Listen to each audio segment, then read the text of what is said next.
plans. And that's where persistence comes in. If something doesn't work, then we pick another one. Well, Don, another one until we get where we want to go. You've probably used 12 or 13 of the 17 principles as you've talked around creative vision.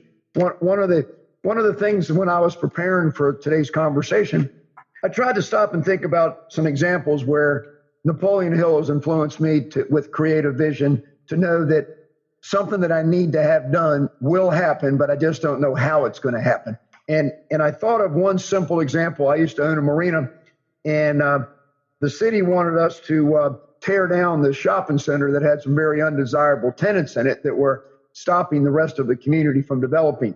A pornographic bookstore and a gentleman's club that was one of those, X-rated type of places.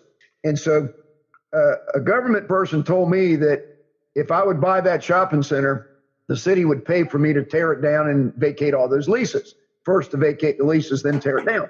Well, so when it came time to talk to the city director of development, he turned on the other person that was I won't tell you the person that it was, but he said he had no authority to tell you that. We're not going to pay you to do that. What are you going to give us?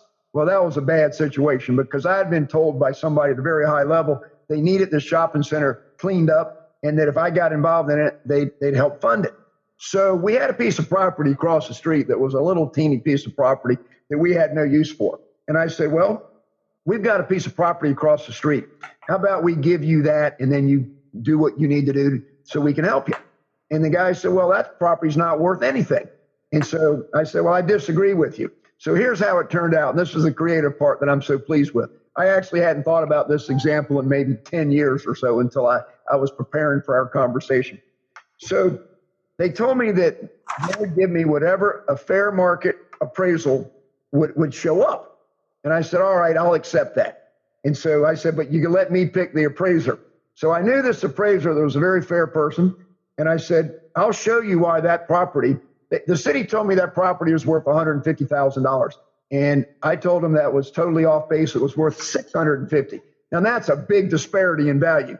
I mean, $150,000 versus $650,000. So I got the appraiser down there and he looked at the property. He said, it's only this big. You can only do this much with it.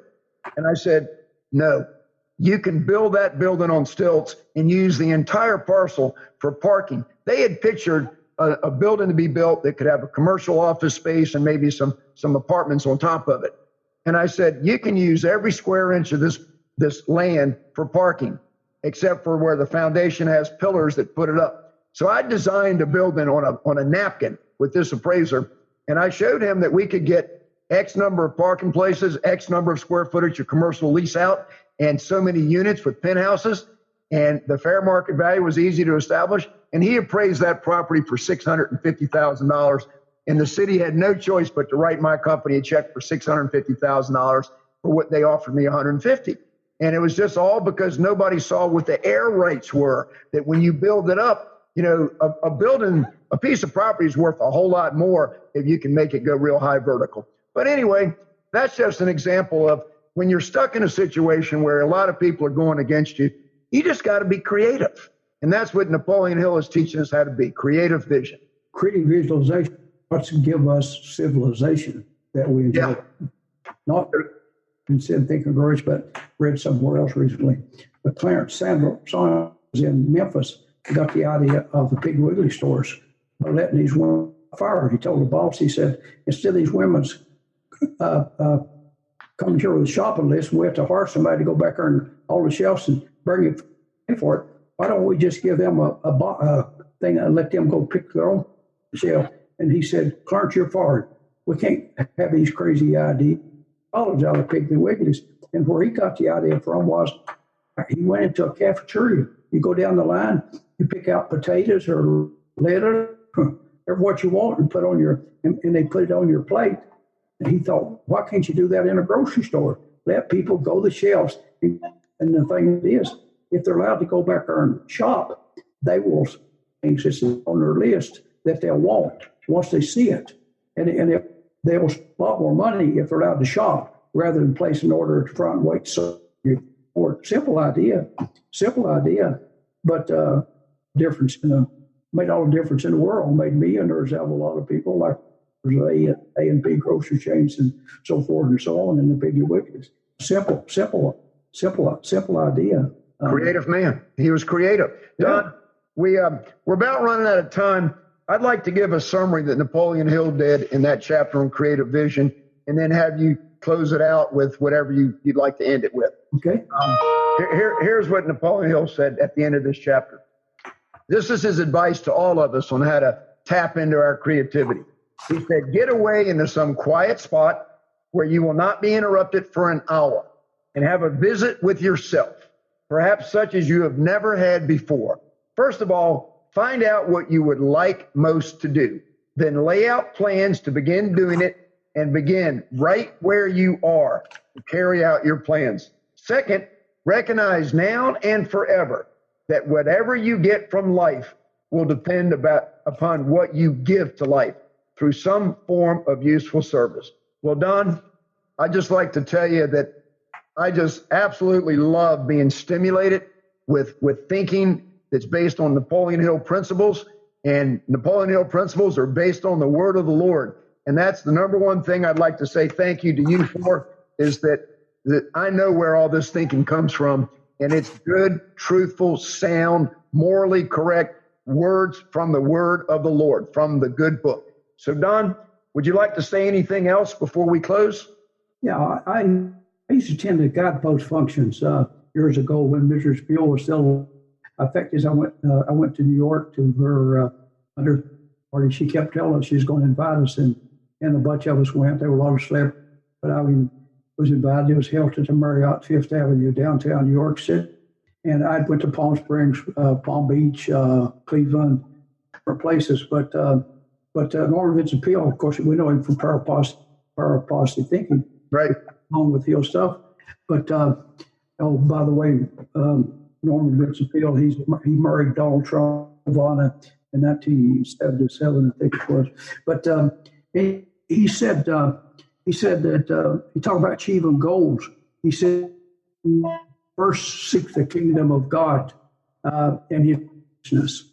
And he said, all these other things will be given to you. In other words, he advised us to read that verse daily and to focus on the outcome of your goal. See success in your mind as if you've already achieved it. Pretty good advice from old Norman. I think Norman Vincent Peale, pastor of the Mormon Church for years and years, probably one of the most famous churches in the United States. And that tremendous advice is to seek the righteousness of God, and the other things will be added to us, but keep our mind's eye on what we want as if it already been achieved. We have to see ourselves, but what does most people see? They see themselves in poverty, and they're not going to get out of poverty as long as they see in themselves. And of course, then they start making excuses themselves. I've heard it too. Well, we may, but we're honest. That's a bunch of bull. I mean, if my daughter was little, I'm sure I would try everything possible. But if she was starving, I'm tempted to steal something to feed her. So it's a lot easier for success that not only you take yourself so you can help take care of others that are less. But I think we could sum it up with what he's for God's righteousness, and all these other things will be added to it. And always keep our goals in our mind's eye, and don't forget it, because we tend to repeat things over and over and become a part of our subconscious mind. I don't care where it's learned, or ABCs or mathematics or whatever. If someone says, Steve, what's 6 times 6? I mean, fourth grade, the last time you used that, but it's still in your subconscious mind. How did it get there? We learn by repeating things. That's the reason. I mean, you don't, Zig Ziglar said, you don't just take a one bath and say, well, I got that down. Some things it's necessary to repeat. And it's just like the things we do, whether it's, and we really don't realize. For example, you could put on your shoes in order every day, whether you think of it or not. You put on the left sock in the left shoe, the right shoe, or every which order you do it. You do it without thinking. You get up on a table one morning, what's the first thing you do? Go brush your teeth and rinse. You rinse out. I mean, you just, so many times, it's just normal that when you get food, you scoot your chair and you go to the bathroom and brush your teeth. I mean, and we can do things we don't realize how ingrained. It's the same thing about bad habits too, because I've seen people, they eat, and what do? They reach for a cigarette. I mean, it's a habit. They've done it so many times. They will not finish a meal, and they'll reach for cigarettes. It becomes a habit, and we develop bad habits the same way we develop good habits over and over again. It was we make our habits, then our habits make us.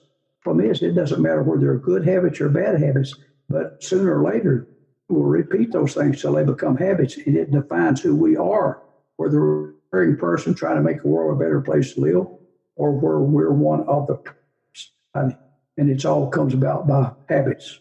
Well, that's why the mastermind group, surrounding yourself with positive, like-minded people that all want to make the world a better place, is a good habit to have. So good friends. Well, Don, it's been a wonderful conversation today, and I, as always, I totally enjoy it. Let me just tell everybody, you can get a hold of Don at naphill.org, NAPHILL.org, and you can get a hold of me at rightthink.org, RIGHTTHINK.org.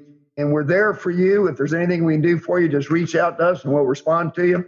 And Don, I want you to just have just a wonderful day, and thank you for sharing your time with us today. And I know a lot of people are gonna learn a lot from this encouragement and this powerful message that you've just given. God bless you, Don. Bless you, Steve. Thank you. Thank you. Thanks for listening to Right Thinking with Steve Copeland. I look forward to being with you again next week. And remember, don't quit, plan ahead, it will get better. God bless you and have a great week.